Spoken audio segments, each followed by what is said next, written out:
de Edgar Allan Poe.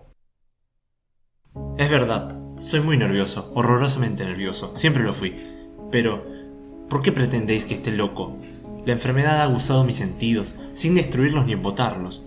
Tenía el oído muy fino, ninguno le igualaba. He escuchado todas las cosas del cielo y de la tierra, y no pocas del infierno. ¿Cómo he de estar loco?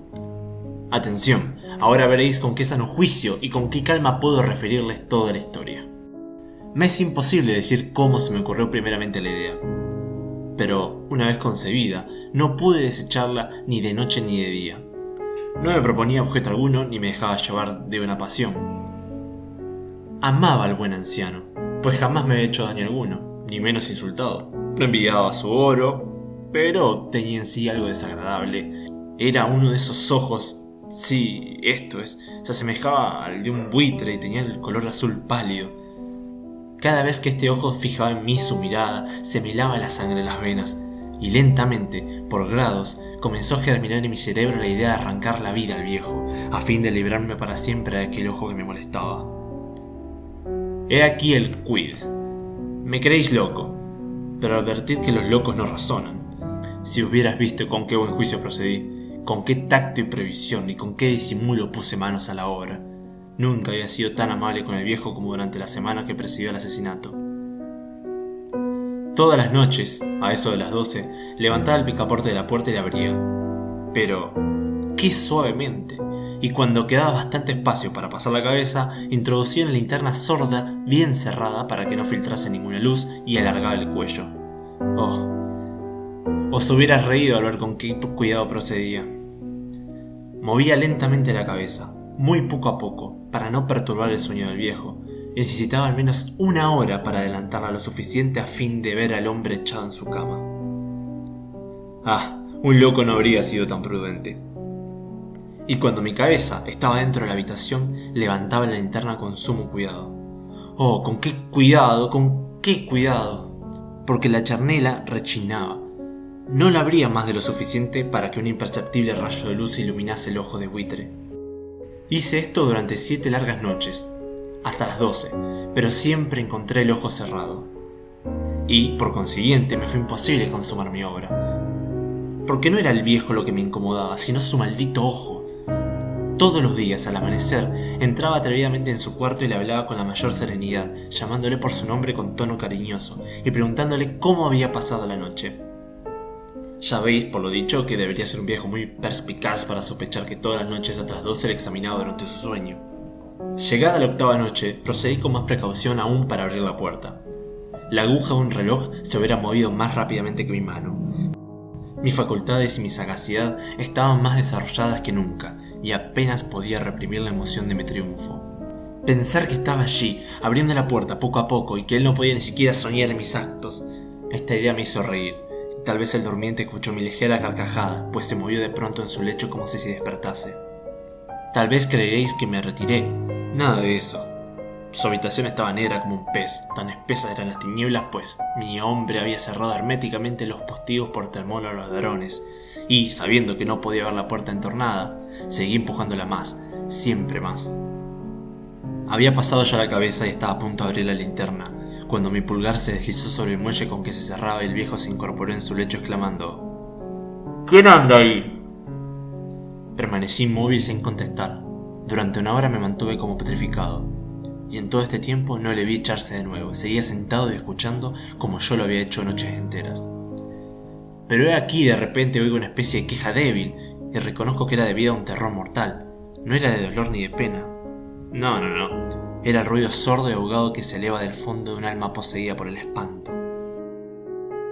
Yo conocía bien este rumor, pues muchas noches, a las 12, cuando todos dormían, lo oí producirse en mi pecho, aumentando con su eco terrible el terror que me embargaba. Por eso comprendía bien lo que el viejo experimentaba, y le compadecía, aunque la risa entraviese mis labios. No se me ocultaba que se había mantenido despierto desde el primer ruido, cuando se revolvió en el lecho. Sus temores se acrecentaron, y sin duda quiso persuadirse que no había causa para ello, mas no pudo conseguirlo. Sin duda pensó: eso no será más que el viento de la chimenea, o de un ratón que corre, o algún grillo que canta.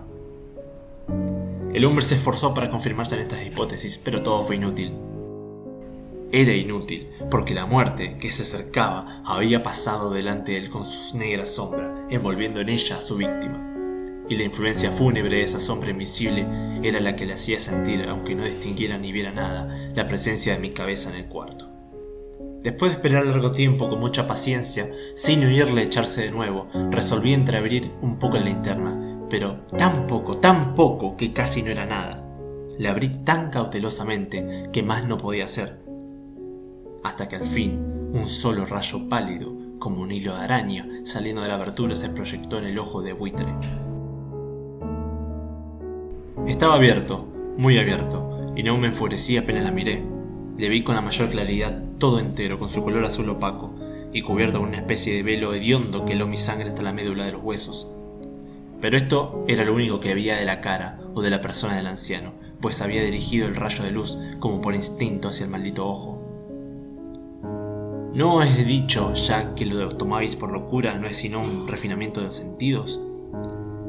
En aquel momento un ruido sordo, ahogado y frecuente, semejante al que produce un reloj envuelto en algodón, hirió mis oídos.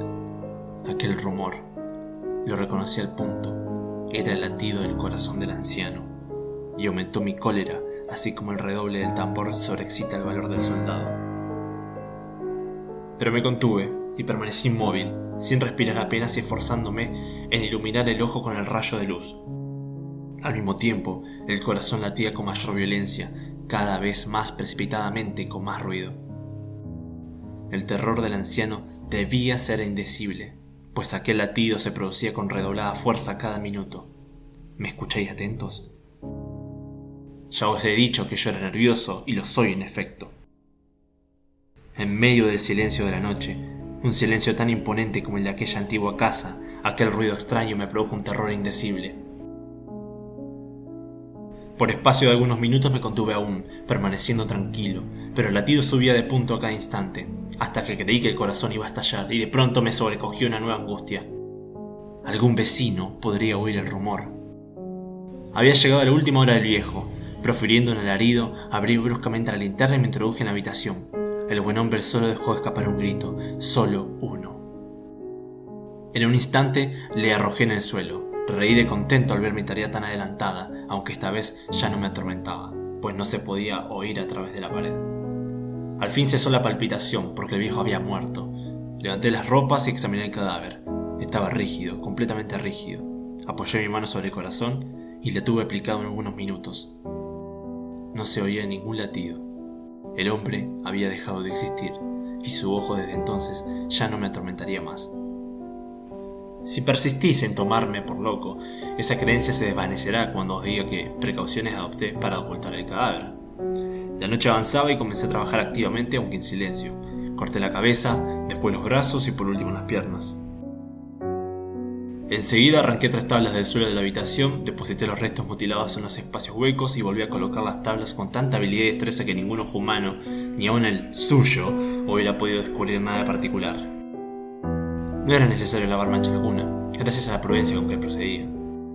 Terminada la operación, a eso de las 4 de la madrugada, aún estaba tan oscuro como a medianoche. Cuando el reloj señaló la hora, llamaron a la puerta de calle, y yo bajé con la mayor calma para abrir, pues ¿qué podía temer ya? 3 hombres entraron, anunciándose cortésmente como oficiales de policía. Un vecino había escuchado un grito durante la noche. Esto bastó para despertar sospechas. Se pidió un aviso en las oficinas de la policía y los señores oficiales se presentaban para reconocer el local. Yo sonreí, porque nada debía de temer, y recibiendo cortésmente a aquellos caballeros le dije que yo era yo, quien había gritado en medio de mi sueño. Añadí que el viejo estaba de viaje y conduje a los oficiales por toda la casa invitándoles a buscar y a registrar perfectamente. Al fin entré en su habitación y mostré sus tesoros, completamente seguros y en el mejor orden. En el entusiasmo de mi confianza, ofrecí sillas a los visitantes para que descansaran un poco, mientras que yo, con la loca audacia de un triunfo completo, coloqué la mía en el mismo sitio donde yacía el cadáver de la víctima. Los oficiales quedaron satisfechos, y convencidos por mis modales, yo estaba muy tranquilo, se sentaron y hablaron de cosas familiares, a las que contesté alegremente. Mas al poco tiempo sentí que palidecía y ansié la marcha de aquellos hombres. Me dolía la cabeza, me parecía que mis oídos zumbaban, pero los oficiales continuaban sentados, hablando sin cesar. El zumbido se pronunció más, persistiendo con mayor fuerza. Me puse a charlar sin tregua para librarme de aquella sensación, pero todo fue inútil, y al fin descubrí que el rumor no se producía en mis oídos. Sin duda, palidecí entonces mucho, pero hablaba todavía con más viveza, alzando la voz, lo cual no impedía que el sonido fuera en aumento. ¿Qué podía hacer yo? Era un rumor sordo, ahogado, frecuente, muy análogo al que produciría un reloj envuelto en algodón. Respiré fatigosamente. Los oficiales no oían aún. Entonces hablé más aprisa, con mayor vehemencia, pero el ruido aumentaba sin cesar. Me levanté y comencé a discutir sobre varias nimiedades en un diapasón muy alto y gesticulando vivamente, mas el ruido crecía. ¿Por qué no querían irse aquellos hombres? Aparentando que me exasperaban sus observaciones, di varias vueltas de un lado a otro de la habitación, mas el rumor iba en aumento. ¡Dios mío! ¿Qué podía hacer? La cólera me cegaba, comencé a renegar, agité la silla donde me había sentado, haciéndola rechinar sobre el suelo, pero el ruido dominaba siempre de una manera muy marcada. Y los oficiales seguían hablando, bromeaban y sonreían. ¿Sería posible que no oyesen? Dios Todopoderoso, no, oían. Sospechaban, lo sabían todo, se divertían con mi espanto. Lo creí y lo creo aún. Cualquier cosa era preferible a semejante burla. No podía soportar más tiempo aquellas hipócritas sonrisas.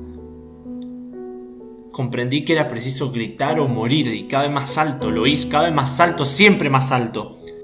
¡Miserables!, exclamé. No disimulé más tiempo, confieso el crimen. Arrancar esas tablas, ahí está, es el latido de su espantoso corazón.